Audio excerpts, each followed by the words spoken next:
The argument started over something small, a stupid comment at dinner, a careless remark that she'd tossed out about a man at her office. But it wasn't the words themselves that set off the chain reaction. It was the way she said it, the tone, the little smirk that played at the corner of her lips as she glanced away. "Honestly, Henry, don't you think James has a point about the new project proposal?" she'd asked, casually stirring her salad. "James?" I repeated, narrowing my eyes. "Who's James?" I'd never heard of this James. Linda had never mentioned him before, at least not in a way that meant anything. She'd worked at the same company for years, and I knew most of her colleagues. But James? He didn't sound familiar. My suspicion flared up almost immediately, and I didn't like where it was going. "It's just someone from the office," she said quickly, but there was something off about the way she said it, like she was dismissing my question too easily. It wasn't that I cared who she worked with, but I didn't like being kept in the dark. "Yeah, well, I think I'd like to meet this James sometime," I shot back. Linda laughed, but the laughter didn't reach her eyes. She looked away, her gaze wandering around the room as if trying to avoid my stare. A small, cold knot twisted in my gut. I had no idea then, but that moment, the way she brushed off my question and deflected so easily, was the first hint that something was wrong. Something was shifting beneath the surface, and I wasn't going to let it slide. "I'm Henry, mid-60s, ex-military, retired now. I'd spent most of my life as a fighter, a guy who dealt with things head-on. When you've spent years in the service, you develop a certain kind of toughness, but also a certain kind of focus. I always knew who I was, what I stood for. I'm not one of those men who lets things slide. If something's wrong, I fix it. If someone crosses me, I make sure they know it. And that's how I've approached every part of my life."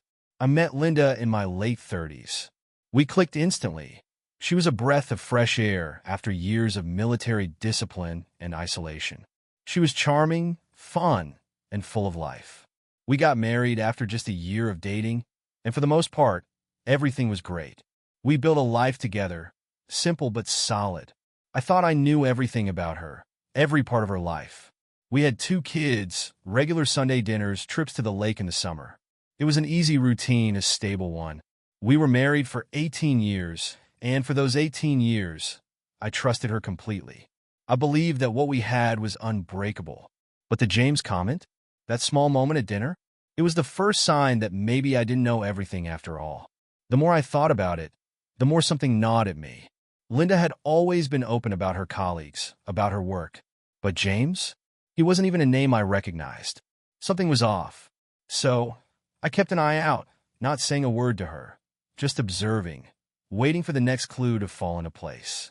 And sure enough, over the next few weeks, things started changing. Linda wasn't home as much on weekends.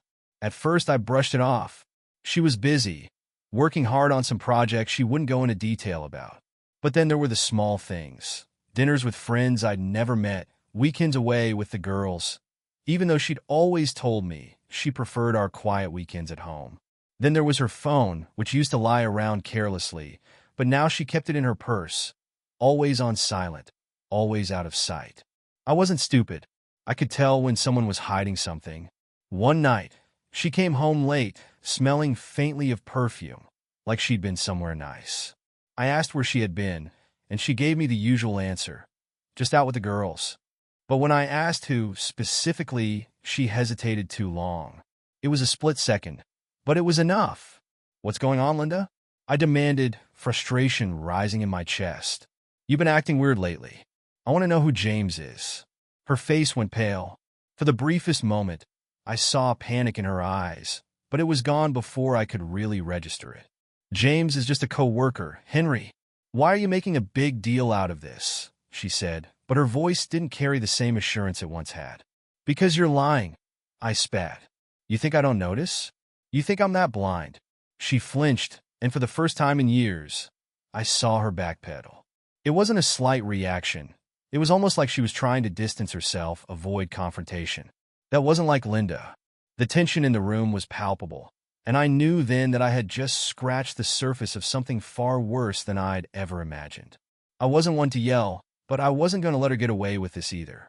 "I'm done with the lies, Linda. You've been hiding something from me, and I'm not going to sit here like a fool.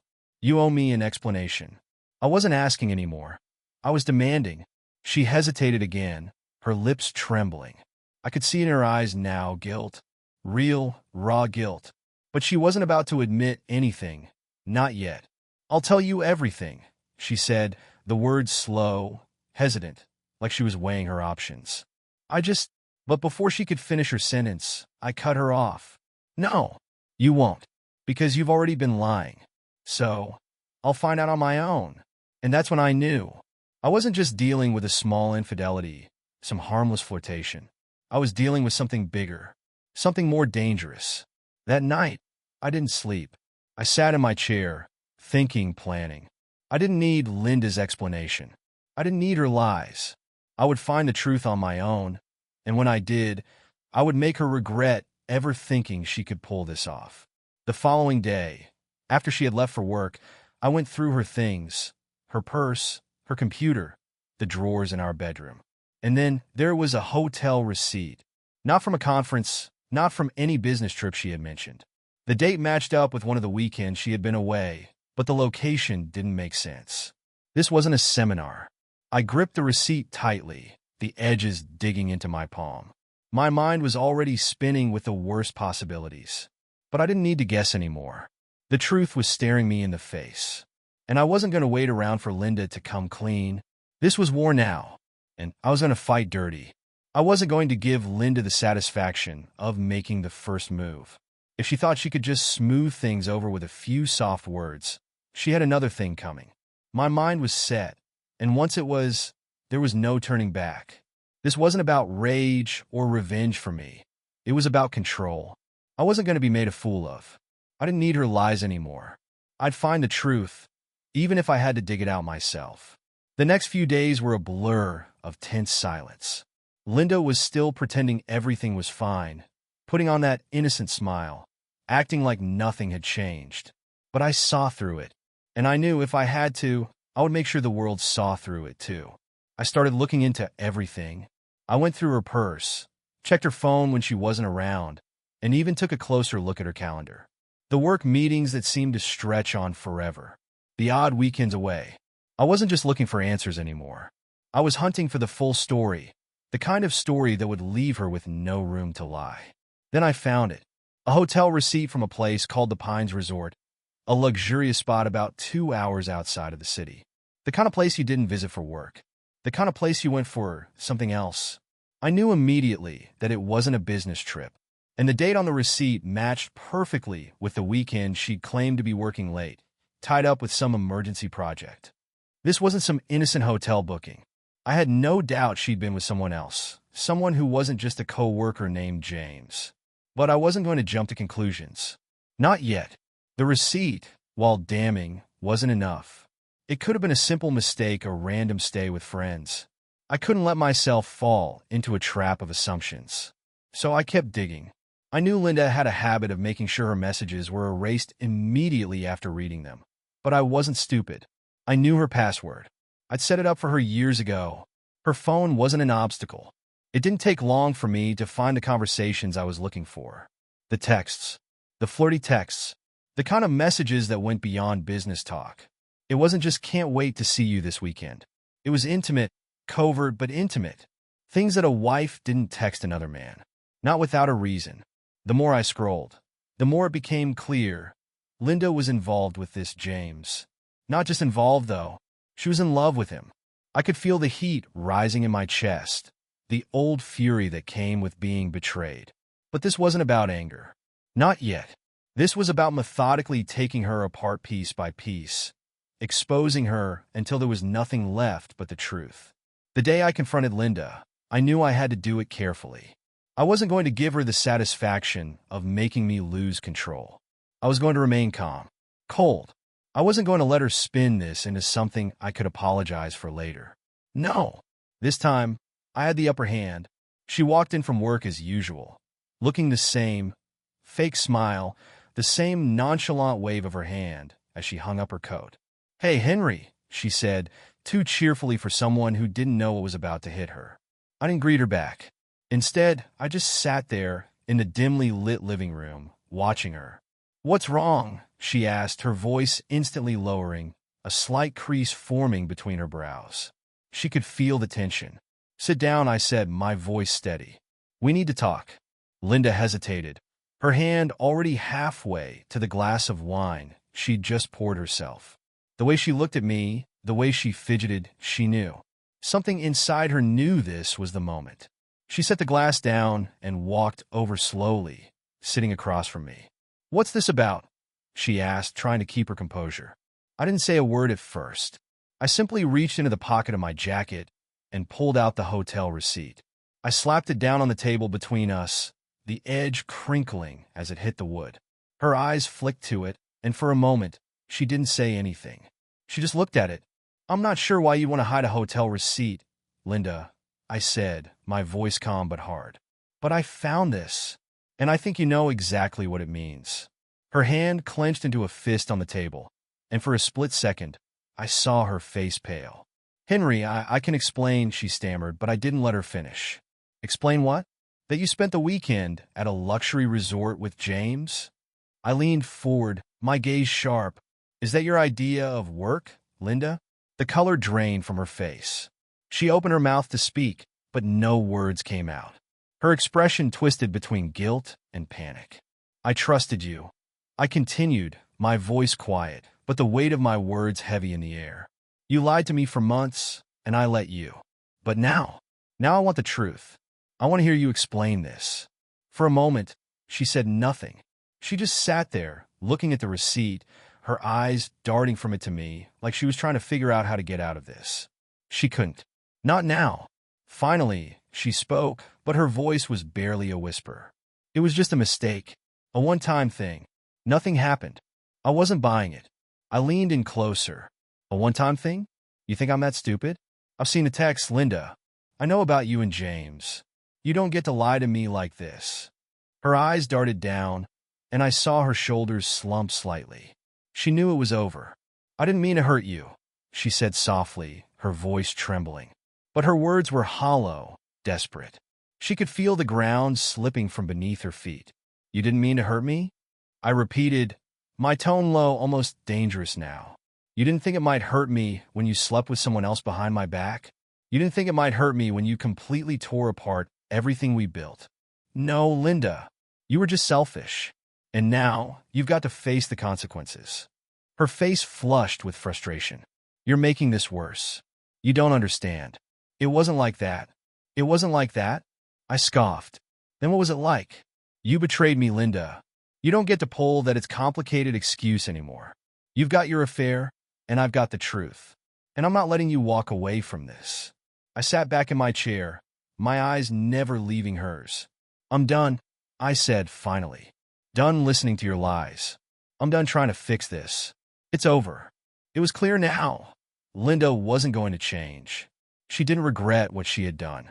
She regretted getting caught. And I wasn't going to let her manipulate me anymore. So I made my decision. If she wanted to play games, I was going to teach her a lesson she'd never forget. The first part of my revenge was simple, exposing her for what she was. She had destroyed our marriage, and now I was going to destroy the image she had carefully crafted for years. I'd make sure everyone knew the truth. Our friends, our family, even her precious co-workers. She would be humiliated, forced to own up to what she had done. I started planning how to expose her. I knew that revealing everything to her family and friends would be the most effective way to make sure she couldn't hide behind her excuses anymore. It wouldn't just be the affair. It would be everything. The lies, the manipulation, the deceit. I would arrange a dinner party, casual, low-key, but the timing would be perfect. And I would drop the bomb right in front of everyone. In front of her family, her closest friends. People who'd never even imagined Linda capable of something like this. I would sit there, coldly, while she tried to explain herself. But this time, there would be no escaping it. And as she stood there, humiliated, her friends and family staring at her in disbelief, I would watch her life crumble around her. What Linda didn't know yet was that I wasn't going to just expose the affair. I was going to tear down everything she'd built. Her social life, her reputation.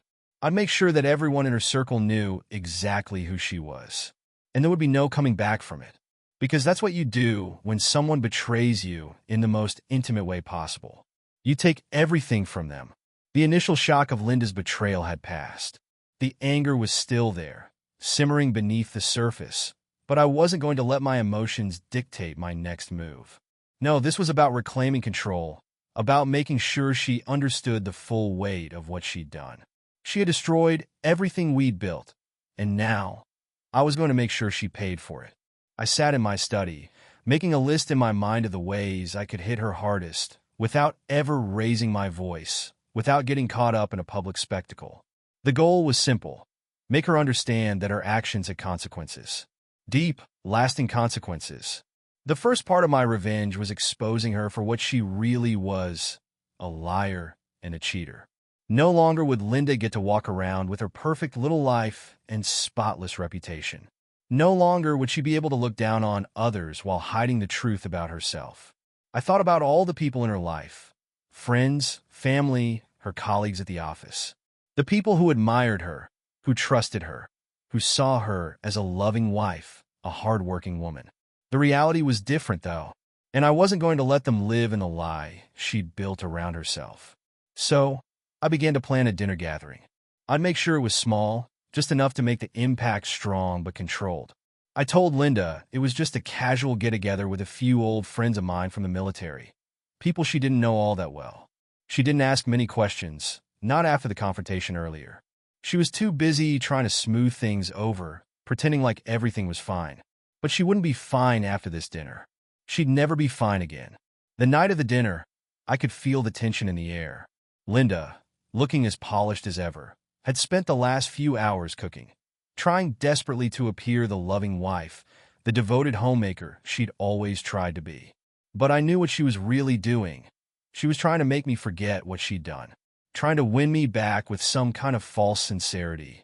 As I watched her dart around the kitchen, checking on the roast, adjusting the wine glasses, I felt a cold smile creeping onto my face. She had no idea what was coming. None at all. The guests began to arrive, just a few people. Our neighbor, Carl, a retired business partner, and another old friend of mine from my military days. I had chosen them carefully. People who knew me well and had no particular loyalty to Linda. People who would be shocked when they heard what I had to say. At first, the dinner was normal. We ate, drank, and exchanged pleasantries. Linda was laughing, joking about some old stories from our past, trying to project this image of happiness and normalcy. But I could feel the pulse of anticipation under it all. I wasn't going to let her off the hook. Not after everything. When the time was right, I stood up, signaling for everyone's attention. I saw Linda's eyes dart toward me nervously, but I didn't care. It was time to bring the truth to light. "I'm glad you all could make it tonight," I began, my voice calm and steady. I wanted to take a moment to share something that's been weighing on me for a while now. I could feel the room fall silent, every person's attention fully on me. But I didn't flinch. I had them right where I wanted them. Linda gave me a nervous smile, but I could see the tightness in her jaw. She had no idea where I was going with this. "I've been married to Linda for 18 years, I continued, looking directly at her. 18 years of what I thought was love, loyalty, and trust. But recently, I found out that all of that was a lie. Linda has been seeing someone else, someone she's been hiding from me for months. His name is James, and I know everything about him." I paused, watching her face drain of color. And I'm not talking about some innocent flirtation or misunderstanding. I'm talking about a full-blown affair. A hotel reservation. Texts. The works. There was a moment of stunned silence. Carl's face went pale, and even our neighbor shifted uncomfortably in his chair. But Linda's face twisted with something I hadn't expected: rage. It was immediate, primal, and it told me everything I needed to know. She had been caught, and she wasn't happy about it. "What are you talking about, Henry?" she snapped, her voice sharp, breaking the silence. "You're just going to make up these lies in front of our friends? How dare you?" But I wasn't done. Not by a long shot.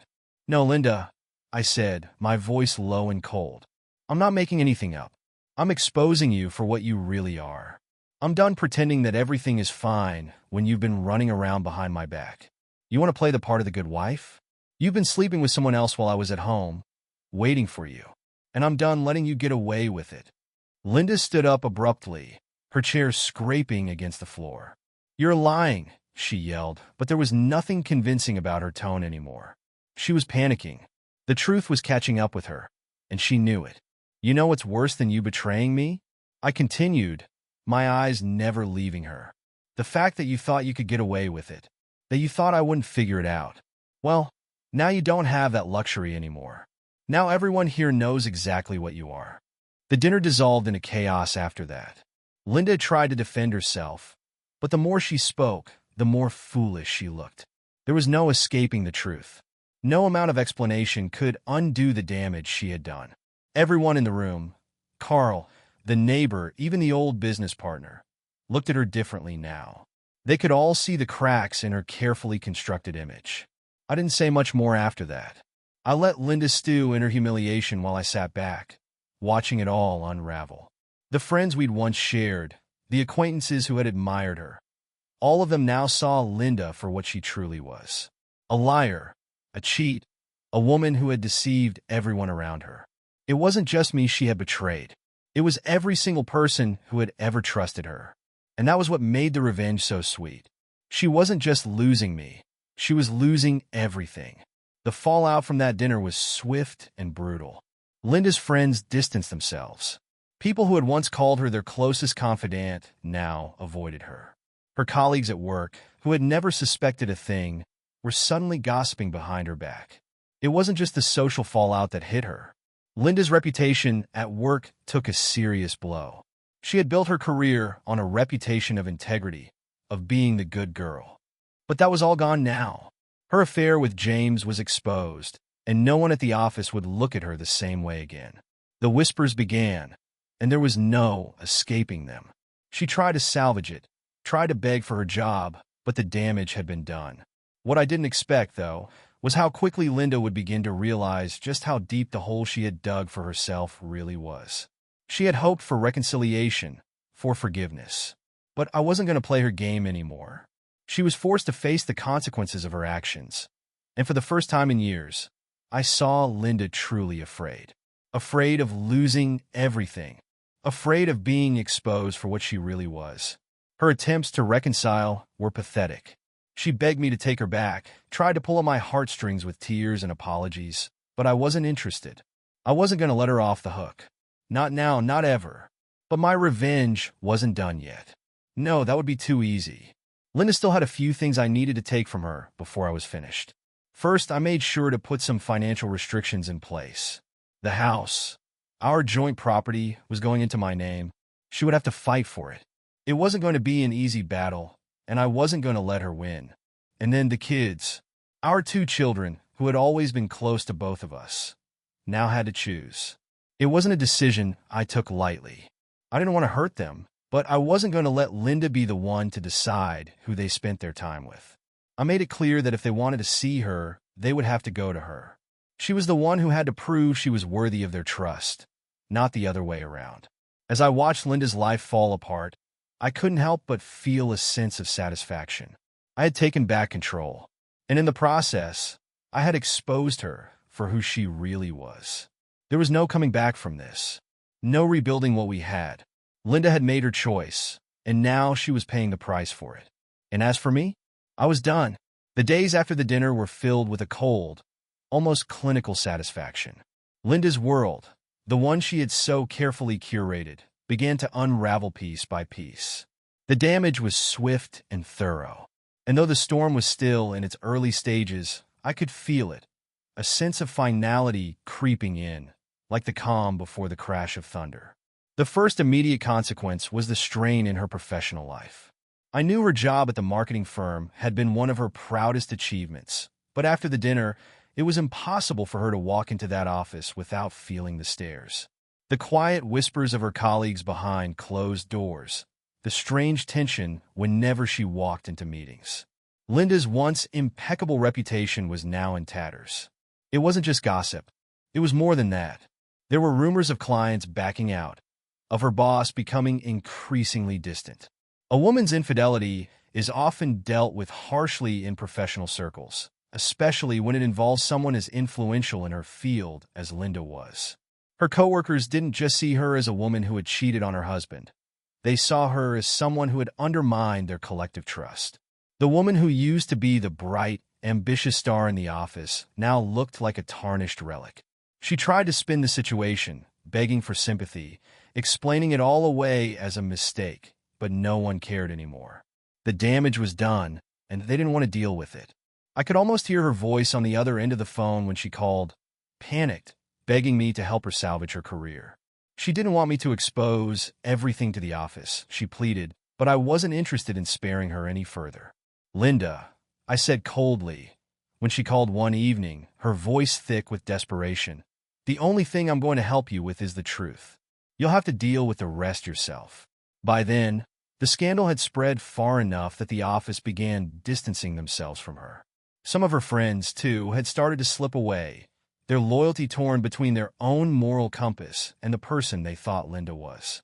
She wasn't just losing me. She was losing everyone she had ever relied on for validation. I saw her for the first time, truly vulnerable, when she came to me and asked, almost begging, if we could sit down with the kids. I just need a chance to explain myself, she said, voice shaking. I never meant for it to get out of hand. I made a terrible mistake. Her eyes were wide, filled with panic, and for the first time, I could see how much she feared the consequences of her actions. But I wasn't moved. There was nothing left to explain. The damage was irreversible, and if Linda wanted to talk about mistakes, then she had to face up to what she had done. And the first step in that process was to accept the fact that there would be no easy way out. Linda's next attempt to reconcile was a last-ditch effort to maintain some semblance of control over the life she had so recklessly torn apart. I hadn't said much to the kids about what was going on at first. They were still young enough that I didn't want to drag them into the mess of our broken marriage. But the tension in the house was palpable. They could feel it. The nights spent with Linda, quiet and distant, and the weekends with me, more chaotic, filled with questions they didn't know how to ask. I sat down with them one night, after Linda had tried once again to win them back with promises of new clothes, trips, and family outings. I could see right through it. She was desperate to make them see her as the good mom again, the one they could count on, the one who hadn't torn apart everything they knew. You know, I'm not going to sugarcoat it, I said to them, keeping my voice calm, steady. There's no easy way to explain what's going on, but you need to know the truth. Your mother cheated on me. She made a choice, and now she has to deal with the consequences. Their faces went white. My son, Luke, was the first to speak, his voice a little too shaky for my liking. Does that mean she's going to leave? Is she going to leave us, Dad? The question hit me harder than I'd expected. As much as I had prepared myself to be the strong one in this, I realized it was just as hard for me to explain this to them as it was for Linda to accept it herself. But I couldn't lie. I wouldn't lie to them. No, I said, forcing the words out with more conviction than I felt. But your mom's going to have to prove she can be a better person, a better mother. And that means she's going to have to make some hard choices. Luke nodded, looking down at his hands. My daughter, Emily, was quieter. She hadn't said a word throughout the conversation, but her eyes were wide, glassy with confusion and sadness. She knew something was wrong, but the full weight of what had happened hadn't sunk in yet. Linda's relationship with the kids would never be the same. And that was a part of the fallout I hadn't anticipated, her losing the bond with them. The trust was gone. Even as she begged me to allow her time with them, I wasn't sure it was possible to undo the damage.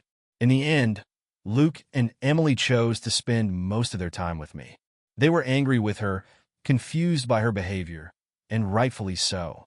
They knew she'd broken something in our family, and they weren't going to forget that anytime soon. Linda's attempts to repair things fell flat.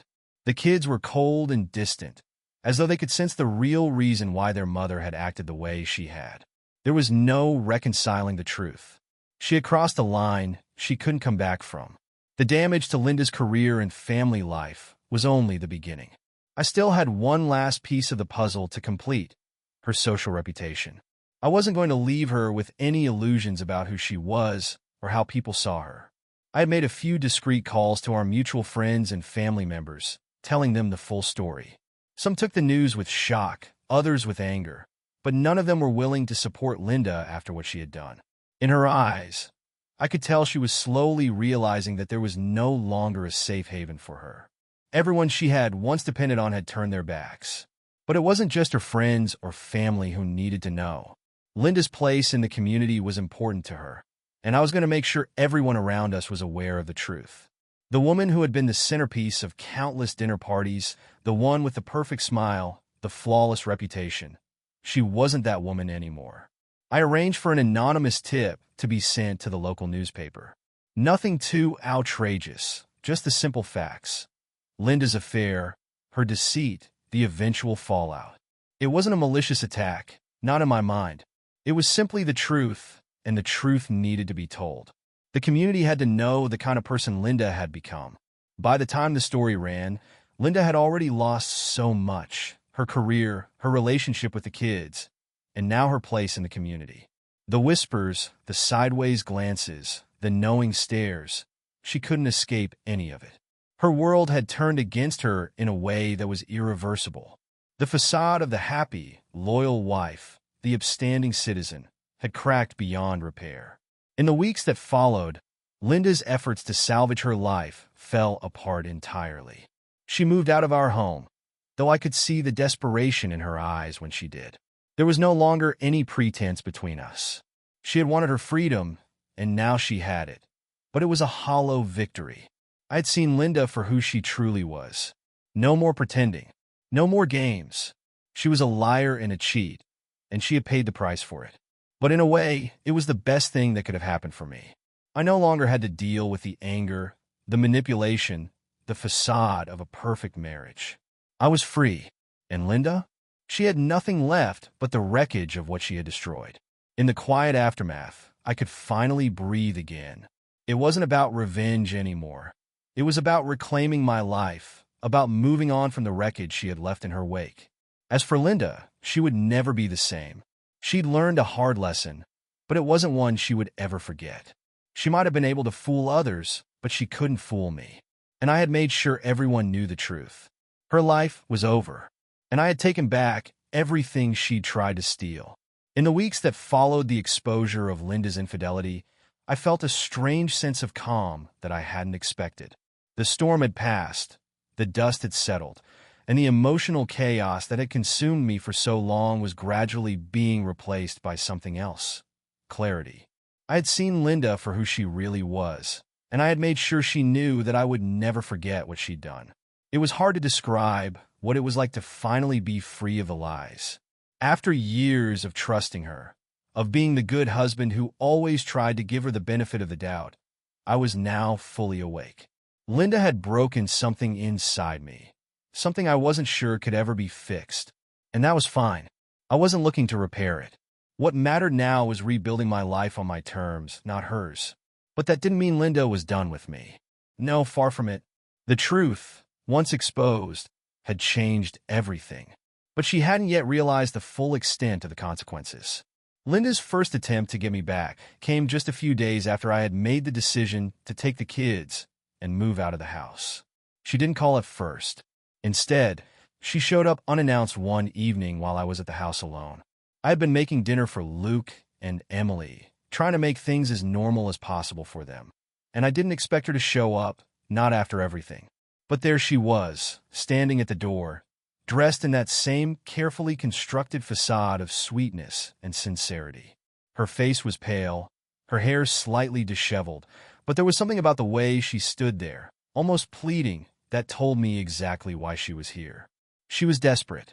Desperate to regain some control over a situation that had long since slipped through her fingers. "I need to talk," Linda said, her voice fragile, though there was still a hint of that familiar manipulation beneath the surface. "I've made a huge mistake, Henry. Please, just let me explain. I know I've hurt you. I know what I've done, and I'm sorry. I don't expect you to forgive me, but we need to talk." I didn't invite her inside. I just stood there at the threshold, my arms folded. There was no need for pleasantries. The air between us was thick with the reality of what had happened. I knew what she wanted: forgiveness, the one thing she knew could potentially salvage her image, her life, and any hope of a future with me. But that future was long gone. "No, Linda, I said coldly. There's nothing to talk about. You've already made your choices, and you've had your chances. You've lost me, and you're going to have to live with that. I'm not here to listen to any more excuses. Her face crumpled, and I could see the fear in her eyes. For the first time in a long while, I didn't feel any pity for her. There was no part of me that still cared about what she thought or how she felt. The woman who had once been my wife was gone, replaced by someone unrecognizable, someone who had destroyed everything. You don't understand, Henry, she whispered, almost pleading. I need you. You're my family. I can't do this without you. I wanted to laugh, but instead, I just shook my head. You've already done it. You've already ruined everything. You don't get to play the victim now. Her face twisted in something that was part frustration, part anger. She was trying to reassert control, but she was losing that battle. I could see it in the way her eyes darted around, searching for something to latch onto, some way to regain the position she once held. But I wasn't going to let her manipulate me again. I didn't need to hear any more. I didn't need her apologies. Leave, Linda, I said, my voice steady. It's over. Linda didn't take it well, of course. I knew she wouldn't. But what I hadn't anticipated was how far she would go in her attempts to win me back, or rather, to punish me for not playing along with her version of things. She tried everything from tear-filled calls to guilt trips about how she wasn't perfect and needed help. She even tried to involve the kids in her schemes, telling them that Daddy was being unfair and hadn't given her a chance to explain. But the final straw came when she turned to our mutual friends, trying to paint me as the villain, the one who had made her feel abandoned. She spread rumors about me, half-truths and twisted versions of the reality I had faced. She said I had been cold for years, that I had never been there for her, and that I was the reason for the affair in the first place. I heard about it from Carl, one of the few remaining people who had supported me through this ordeal. He called me one afternoon after Linda had apparently tried to convince him of her side of things. Henry, I'm not getting involved, but you need to know she's telling people you were emotionally distant. That's the angle she's taking now, and she's working hard to turn people against you. I wasn't surprised. Linda was always looking for someone to blame. It was never her fault. She wasn't ready to own her mistakes, not yet. And she certainly wasn't ready to face the reality that her marriage was over. But the fact that she was still trying to manipulate those around us only strengthened my resolve. I wasn't going to let her get away with it. So I did something I knew would send the final message. I started telling our friends the truth. I had no more shame in doing so. No more hesitation. I wasn't going to let Linda twist the narrative any longer. I made sure the people who still cared enough to listen knew exactly what had happened. I was clear and concise. No dramatics, no emotional outbursts. Just the facts. I'm done with her, I told Carl bluntly. She lied, she cheated, and now she's trying to make me the bad guy. But the truth is clear. Linda is the one who destroyed this family. Carl didn't argue. He didn't need to. He had seen enough for himself. And so, with each passing day, Linda's circle of influence shrank. Her manipulations didn't work anymore. People started to see her for what she was. The mask she had worn so carefully for so many years was gone. The professional connection she had worked so hard to build faltered. And with every move she made to try to restore her image, she lost just a little bit more of what she had taken for granted. Linda eventually moved into a small apartment across town. She didn't have much left, not anymore. She still had the car, but that was about it. She had lost her career, her friends, and more importantly, the love of her family. Her reconciliation attempts fell flat. She begged and pleaded, but nothing worked. I had already made it clear to her that I would never trust her again. Not just because of the affair, but because of the way she had tried to manipulate everyone around us. The apology came too late. There was no going back. And by now, I was certain that I had done the right thing. She had taken the first step down this path, and now she had to face the consequences. With Linda out of the house, Luke and Emily came to stay with me full-time. They were adjusting to their new reality, trying to make sense of everything that had happened. It wasn't easy for them, but I could see that they were beginning to understand. They didn't need to forgive their mother. They just needed time to heal, and I was determined to give them that. I made it clear to Linda that if she wanted any chance of being part of their lives, she would need to prove she could be trusted again. But that was up to her. I had done what I could to show them what real integrity looked like. And I wasn't about to let Linda ruin their lives any further. In the end, I knew that Linda and I had both changed forever. She had lost everything, and I had gained something that couldn't be taken away from me: my peace of mind. The man she had tried to break was still standing, and I wasn't about to let her, or anyone, take that away from me. Her game was over. My life was mine again. As I sit here now, reflecting on everything that has happened, I realize how much I've learned from this experience. Linda's betrayal shook me to my core, but in the end, it taught me something important. You cannot allow anyone to take away your sense of self-worth. No matter how much they beg, no matter how much they manipulate, the truth remains. You are the one who decides your own fate. Linda thought she could have it all. She thought she could keep lying, keep playing games, and never face the consequences. But in the end, she was the one who lost it all. And as for me, I found the strength to let go. I don't need her. I never did. If there's one thing I would tell anyone who's in a similar situation, it's this: don't ever let someone else's betrayal define you. Take back control. Hold your ground. And never forget that the truth always comes out, no matter how hard someone tries to bury it.